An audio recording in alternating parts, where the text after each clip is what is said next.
Let's further refine our workspace for stylized sculpting. Using what we have learned in Tutorial 2, I have created a new palette called Customization and docked it above Tool on the right divider. I've populated it with relevant preference options from the previous tutorials. This will let us adjust our space on the go without having to navigate through multiple submenus. Enabling Customize reveals the lower docking area. Go to Tool, then Geometry. While holding Ctrl and Alt, left drag-click the Divide and Subdivide slider. Then the Dynamic, Apply, and Smooth Subdiv, Flat Subdiv sliders. Clay Polish with Repeat Sharp and Repeat Smooth sliders. Dynamesh with Groups and Resolution slider. Mirror and Weld from Modify Topology.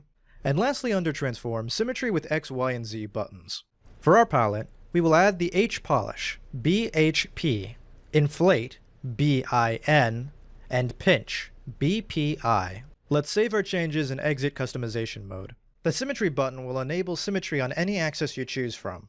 Using the Move tool, I can demonstrate that the green Y-axis is up and down, the red X is left and right, and the blue Z is forwards and back. The XYZ buttons we brought along with the Symmetry button correspond exactly the same. Symmetry can be enabled on multiple axes by toggling additional buttons. In front view, I'm going to begin sculpting a primitive head using the Loomis method. Here are 3 tools that I use as is. No alt brushing, alphas, or any other adjustments. They are perfect for what they do. The H-Polish brush creates nice flat planes. Its ability to smooth over multiple angles makes it a bit more useful to me than Trim Dynamic or Planar, but I do use those brushes quite a bit for specific needs.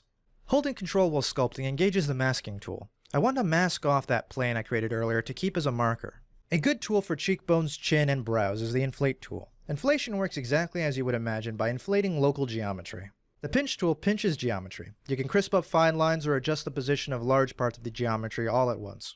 The Mirror and Weld function is particularly useful in ZBrush. It works by taking your geometry and mirroring it based on the axis selected in the upper right corner of the button, then welding the result. Now that I have gotten my mesh in a good place, I will Dynamesh it to even the topology and add a bit of resolution to it. This can be done on the fly with Dynamesh on and control dragging in the blank workspace.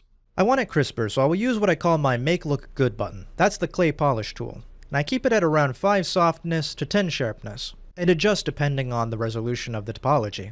I can add additional smoothness to the model by subdividing. This is a semi-permanent method of dividing the mesh, and limits your ability to further work with it. The great benefit is you have several unique subdivision levels to work with that store your progressively complex sculpting information. The downside is it won't be retained with Dynamesh, Mirror and Weld, and some other tools that will adjust the base topology. Another way of dividing your mesh with a bit more control is the Dynamic tool.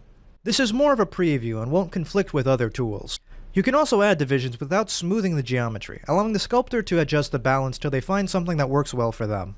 Dynamic subdivisions can then be converted later to true subdivisions by hitting the Apply button. These tools are the front lines in my stylization workflow. I highly recommend discovering their practicality through experimentation and play.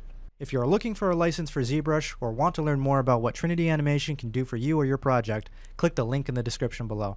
I'm James Simon with Trinity Animation. Happy sculpting!